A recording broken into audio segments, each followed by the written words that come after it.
പിതാവിന്റെയും പുത്രന്റെയും പരിശുദ്ധാത്മാവിന്റെയും നാമത്തിൽ ആമേൻ. എൻ്റെ പ്രിയപ്പെട്ടവരെ, ഇന്ന് ഈ 9-ാം തീയതി ശനിയാഴ്ച അമ്മേ പരിശുദ്ധ അമ്മേ, അമ്മേ പരിശുദ്ധമേ, ദൈവമാതാവേ, കൃപാസനത്തിലൂടെ ഞങ്ങളുടെ ദേശത്തിനും അമ്മ മധ്യസ്ഥം തേടി തന്ന എല്ലാ അനുഗ്രഹങ്ങൾക്കും കൃപകൾക്കും ഞങ്ങളിപ്പോൾ ഹൃദയം നിറഞ്ഞ നന്ദി പറയുന്നു. അമ്മേ പരിശുദ്ധമേ, ദൈവമാതാവേ, 2004 ഡിസംബർ 7-ാം തീയതി ഉച്ചകഴിഞ്ഞ് 2:30 കൃപാസനത്തിൽ സംഭവിച്ച അമ്മയുടെ പ്രത്യക്ഷപ്പെടലിനെ കുറിച്ച് തിരുസഭയ്ക്ക് സമർപ്പിച്ചിരിക്കുന്ന പഠനരേഖകളുടെ സഭാത്മകമായ പഠനം ആരംഭിക്കുവാൻ ഞങ്ങൾ പ്രാർത്ഥിക്കുന്നു. അമ്മേ പരിശുദ്ധമേ, ഭൂസ്വർലോകങ്ങളുടെ രാജ്ഞിയായ അങ്ങേയ്ക്ക് ഭൗമസംരക്ഷണത്തിനായി പ്രപഞ്ചപ്രകൃതിയെ തന്നെ തിരുസഭ പ്രതിഷ്ഠിക്കുവാൻ ഈ പ്രത്യക്ഷീകരണം വഴി ഇടയാക്കണമേ. പരിശുദ്ധമേ, ജപമാല മാതാവേ, സകല കൃപാസനം പ്രാർത്ഥനയോടും ചേർത്ത് ഞങ്ങളിപ്പോൾ പ്രാർത്ഥിക്കുന്ന ഈ കുടുംബത്തിന്റെ പ്രത്യേക നിയോഗം പറ മക്കളെ.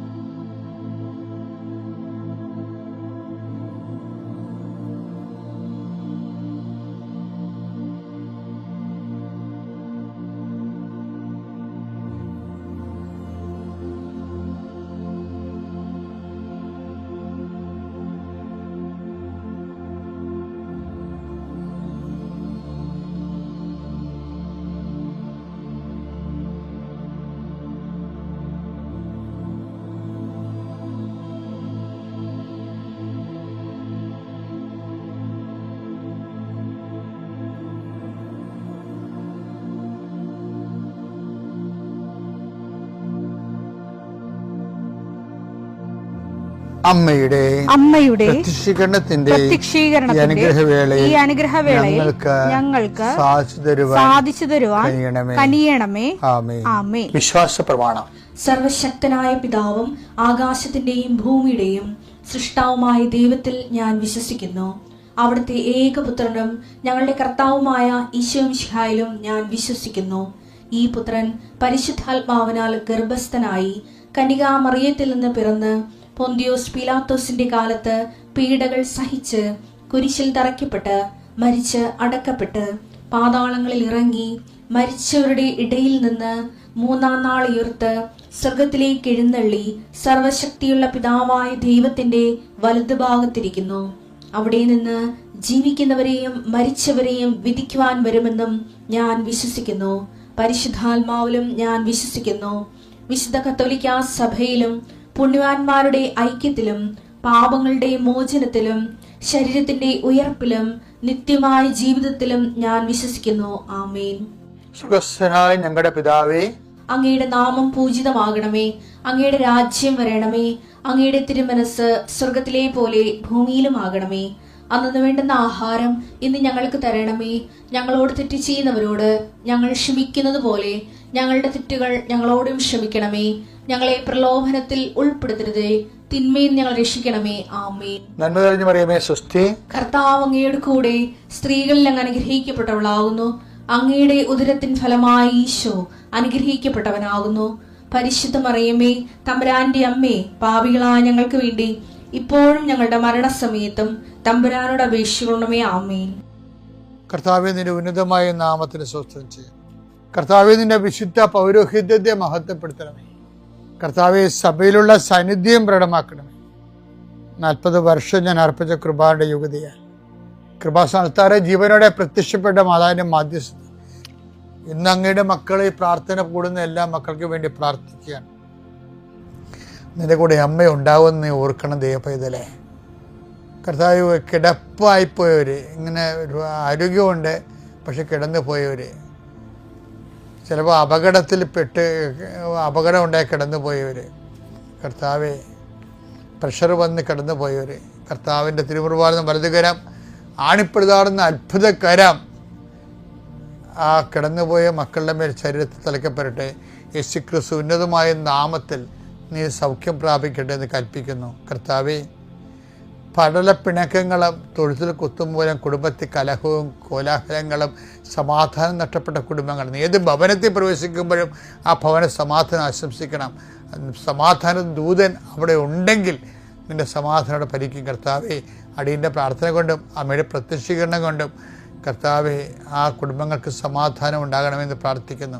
പഠിക്കാൻ പോകുന്ന കുഞ്ഞുങ്ങൾ, പഠിക്കുന്നതിന് വേണ്ടി ഒരുങ്ങുന്ന കുഞ്ഞുങ്ങൾ, ഉപരിവിദ്യാഭ്യാസം വേണ്ടി ഒരുങ്ങുന്ന കുഞ്ഞുങ്ങൾ, പരീക്ഷയുടെ റിസൾട്ട് പ്രതീക്ഷിക്കുന്ന കുഞ്ഞുങ്ങൾ, കർത്താവെ, എന്തെല്ലാം കാര്യങ്ങൾക്ക് വേണ്ടി മക്കൾ വേദനിച്ചുകൊണ്ട് ആശങ്കപ്പെട്ടുകൊണ്ട് കണ്ണുനീരോടെ വിഷമിക്കുന്നുണ്ടോ ആ മേഖലയിലെല്ലാം പരിശുദ്ധാത്മ പ്രവർത്തിച്ചുകൊണ്ട് പെന്തക്കോസ്താ ദിവസത്തിന് മുമ്പ് ദൈവമായതല്ലേ നിൻ്റെ വിഷയത്തിൽ ദൈവം തീരുമാനമെടുക്കാൻ പോകുന്നു.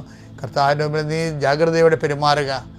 കർത്താവെ, അകലം വിട്ടുപോകുന്നവർ, രാജ്യം വിട്ടുപോകുന്നവർ, വീട് വിട്ടുപോകുന്നവർ, ഞങ്ങൾ കണ്ണുമ്പിൽ മറയുന്നവർ കർത്താവിൻ്റെ കൃപയാൽ നിറക്കപ്പെടട്ടെ എന്ന് പ്രാർത്ഥിക്കുന്നു.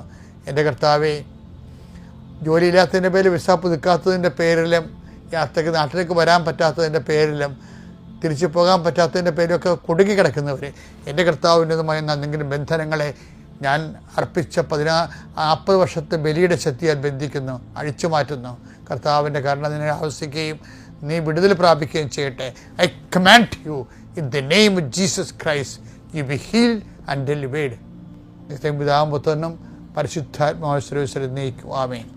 എൻ്റെ പ്രിയപ്പെട്ടവരെ, നമ്മൾ ഇന്നലെ ഉപ്പിനെക്കുറിച്ചാണ് കണ്ടതല്ലേ.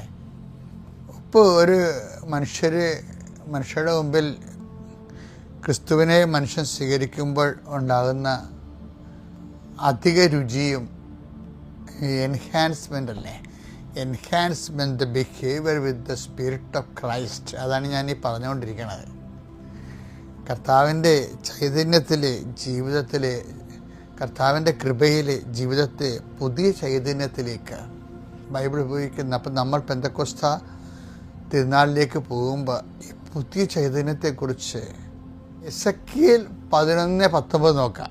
അവർക്ക് ഞാൻ ഒരു പുതിയ ഹൃദയം നൽകും. Enhancement with the spirit of Jesus ആണ്. അവർക്ക് ഞാൻ പുതിയ ഹൃദയം നൽകും. ഒരു പുതിയ ചൈതന്യം, ഒരു പുതിയ ചൈതന്യം അവരിൽ ഞാൻ നിക്ഷേപിക്കും. അവരുടെ ശരീരത്തിൽ നിന്ന് ശിലാഹൃദയം എടുത്തു മാറ്റി ഒരു മാംസള ഹൃദയം ഞാൻ കൊടുക്കും. അങ്ങനെ അവർ എന്റെ കൽപ്പനകൾ അനുസരിച്ച് ജീവിക്കുകയും, ഉടമ്പടിയാണത്, അവരെന്റെ കൽപ്പന അനുസരിച്ച് ജീവിക്കുകയും എന്റെ നിയമങ്ങൾ ശ്രദ്ധയോടെ പാലിക്കുകയും ചെയ്യും. അവർ എന്റെ ജനവും ഞാൻ അവരുടെ ദൈവവും ആയിരിക്കും. ഇതാണ് ഉടമ്പടിയുടെ ലക്ഷ്യം എന്ന് പറയുന്നത്. നമ്മൾ ദൈവത്തിൻ്റെ ജനമായി മാറും. പക്ഷെ ഇതെന്താ വെച്ചാൽ ഒരു ഡേ ടു ഡേ പ്രോസസ്സാണിത്. അനുദിന ജീവിതത്തിൽ ഇതിങ്ങനെ എല്ലാ ദിവസവും നമ്മുടെ ബിഹേവിയർ എൻഹാൻസ് ചെയ്യണം. നമ്മൾ രാവിലെയൊക്കെ ഇരുന്ന്, ഞങ്ങൾക്കൊക്കെ സമയം കിട്ടും പ്രാർത്ഥിക്കാൻ, നിങ്ങൾക്ക് കിട്ടുന്നുണ്ടെന്ന് അറിയത്തില്ല, അതൊക്കെ ലോകം ഉറക്കക്കാരല്ലേ. ഞാൻ 4 മണിക്ക് എഴുന്നിട്ട് കർത്താവിൻ്റെ അടുത്ത് 1.5 മണിക്കൂർ ഇരിക്കും. അപ്പോൾ നിങ്ങൾക്ക് അത്രയും പറ്റുമെന്ന് എനിക്കറിയത്തില്ല. എന്നാലും കുറച്ച് സമയത്തേക്കെങ്കിലും നമ്മൾ ഈ പ്രാർത്ഥിക്കണമല്ല, നമ്മളൊന്ന് ധ്യാനിക്കണം നല്ലതാണ്. എന്ത് ധ്യാനിക്കണതാ? അതായത് കർത്താവിൽ നമ്മൾ വളരുന്നുണ്ടോ എന്ന് നമ്മൾ ധ്യാനിക്കണം. കർത്താവിൻ്റെ കൽപ്പന നമ്മളിൽ നിലനിൽക്കുന്നുണ്ടോ? കർത്താവിനൊരു ഭയങ്കര നിർബന്ധമാണ് നിലനിൽപ്പിനെക്കുറിച്ച് എപ്പോഴും കർത്താവ് ഇങ്ങനെ ഭയങ്കര ആശങ്കപ്പെടുന്ന പോലെ തോന്നുന്നു. എൻ്റെ വചനം നിങ്ങൾ നിലനിൽക്കണം, നിങ്ങൾ എൻ്റെ സ്നേഹത്തിൽ നിലനിൽക്കുവേൻ. യോഹന്നാൻ 15:9. പിതാവ് എന്നെ സ്നേഹിച്ചതുപോലെ ഞാനും നിങ്ങളെ സ്നേഹിച്ചു. നിങ്ങൾ എന്റെ സ്നേഹത്തിൽ നിലനിൽക്കുവിൻ. ഞാൻ എന്റെ പിതാവിന്റെ കൽപ്പനകൾ പാലിച്ച് അവിടുത്തെ സ്നേഹത്തിൽ നിലനിൽക്കുന്നത് പോലെ നിങ്ങൾ എന്റെ കൽപ്പനകൾ പാലിച്ചാൽ എന്റെ സ്നേഹത്തിൽ നിലനിൽക്കും. ഇനി എന്റെ വചനം നിങ്ങൾ നിലനിൽക്കുകയും, അങ്ങനെയുണ്ട്.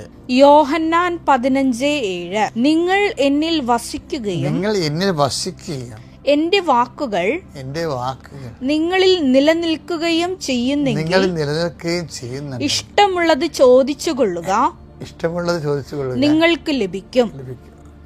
അതായത് ഈ കർത്താവിൻ്റെ ഒരു മൈൻഡ് സെറ്റ് ഭയങ്കര രസമാണ്. അതായത് നമ്മൾ ഈ കർത്താവിനോട് സ്വാതന്ത്ര്യം കാണിച്ച് ഇഷ്ടമുള്ള ചോദിക്കാനാണ് പറയണത്. അതിൻ്റെ ഉള്ളിൽ ഈശോ ഉദ്ദേശിക്കുന്ന സംഭവമേ, കർത്താവിൻ്റെ വചനം നമ്മളിൽ നിലനിൽക്കണം, നിങ്ങൾ എൻ്റെ സ്നേഹത്തിൽ നിലനിൽക്കണം. ഇപ്പോൾ ഈശോയുടെ ഒരു പ്രശ്നം എന്ന് പറയുന്നത്, ഇപ്പം നമ്മൾ ഇപ്പോൾ ഉടമ്പടിയൊക്കെ എടുത്തിട്ട് ചില ആൾക്കാർ അവിടെ മകന് ജോലി കിട്ടി കഴിയുമ്പോൾ അവർ കട്ടയും പടവും മടക്കും. അപ്പോൾ ഈശോയ്ക്ക് എന്നെ സങ്കടമാണെന്ന് അറിയാമോ എന്നും പറഞ്ഞ് നിങ്ങൾ വിചാരിക്കരുത് അച്ഛൻ നിങ്ങളെ കൃപാസനത്തിൽ ജീവിതകാലം മുഴുവൻ കെട്ടിയിടാൻ വേണ്ടിയാണെന്ന്. അതില്ല, നിങ്ങൾ കൃപാസനത്തിൽ വരും ആലപ്പുറത്തിനെ വരണമെന്ന് ഞാൻ പറയത്തില്ല. പക്ഷെ നിങ്ങൾ ഉടമ്പടി ജീവിക്കണം. ഉടമ്പടി ജീവിക്കുക എന്ന് വെച്ചാൽ ദൈവത്തിൻ്റെ കൂടെ ജീവിക്കുക എന്നുള്ളതാണ്. ഇതിനൊക്കെ വലിയൊരു ഒരു ആത്മീയ പദ്ധതി ഇന്ന് വരെ സഭയിലില്ല. കാര്യം ബൈബിൾ മൊത്തം ഉടമ്പടി പുസ്തകം എന്നല്ലേ ബൈബിളിനെ വിളിക്കണത്. അപ്പോൾ എപ്പോഴും നമ്മൾ ശ്രദ്ധിക്കേണ്ടതെന്ന് വെച്ചാൽ ബിഹേവിയർ ചേഞ്ച്. ഇപ്പോൾ കർത്താവിൻ്റെ വചനത്തിൽ നമ്മൾ നിലനിൽക്കുമ്പോൾ നമ്മളിൽ ബിഹേവിയർ ചേഞ്ച് ഉണ്ടാകണം.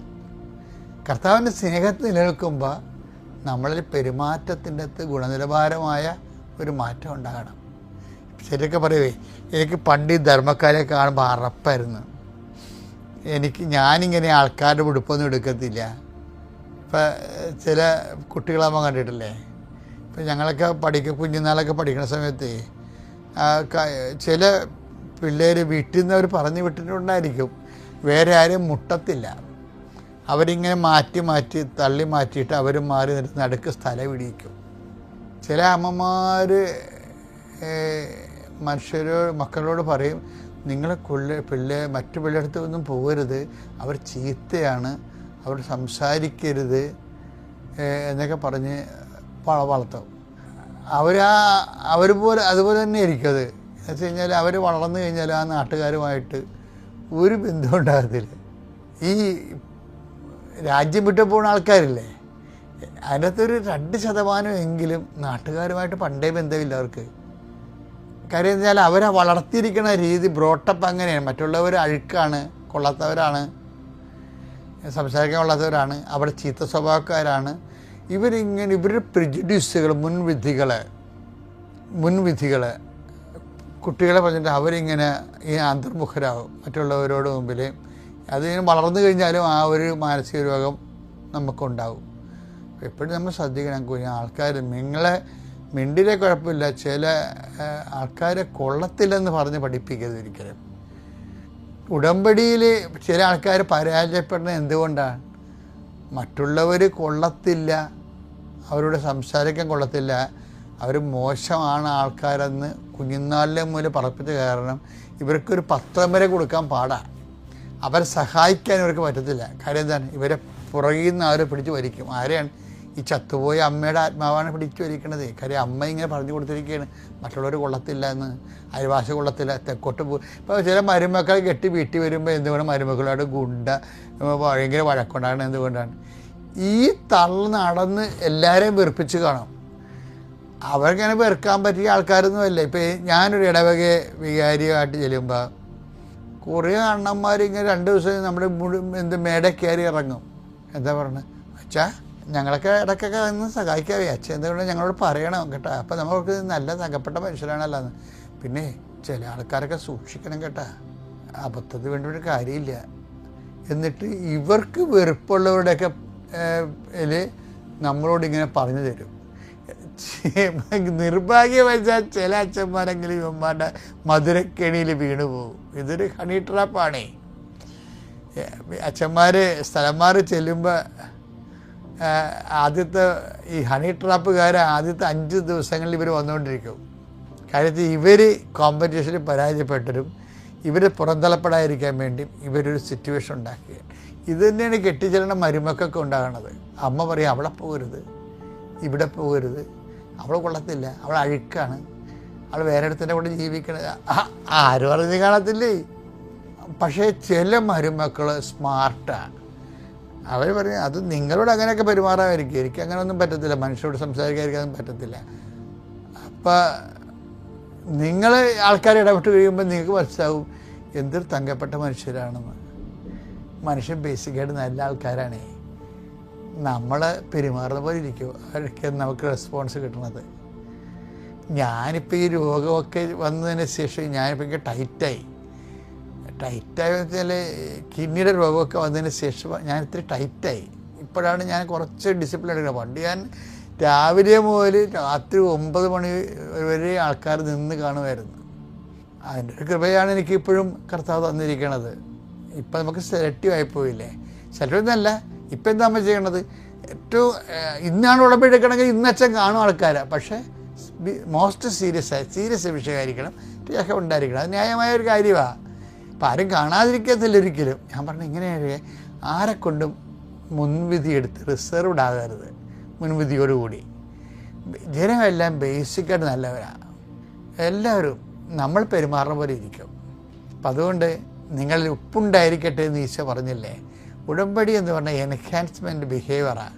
എല്ലാവരുമായിട്ട് പുതിയ റിലേഷൻസ് ഉണ്ടാകുക, പുതിയ ആൾക്കാരുമായിട്ട് നന്മ. തിന്മ വരുമ്പോൾ നമുക്കറിയാൻ പറ്റില്ല, അപ്പോൾ നമ്മൾ അറിയാൻ മതിയല്ലോ അല്ലേ. ഒരു ഓലമടൽ മുകളിൽ നിന്ന് വരണ മുമ്പ് ഒരു സ്വരം കേൾക്കുമല്ല, അപ്പോൾ നമ്മൾ മാറും, അത്രയേ ഉള്ളൂ. അതുപോലെ തിന്മ ആരെങ്കിലും വരുമ്പോൾ നമുക്കറിയാൻ പറ്റുമല്ലോ. അല്ലാതെ തോലമടൽ വരണേന്ന് പറഞ്ഞുകൊണ്ട് എപ്പോഴും തലയിൽ ഇങ്ങനെ കൈയും പൊത്തി നടക്കേണ്ട കാര്യമില്ലല്ലോ. അപ്പോൾ ആവശ്യമില്ലാതെ പേടിക്കാതിരിക്കുക. ക്രിസ്തു നമ്മുടെ കൂടെയുണ്ട്. Praise the Lord.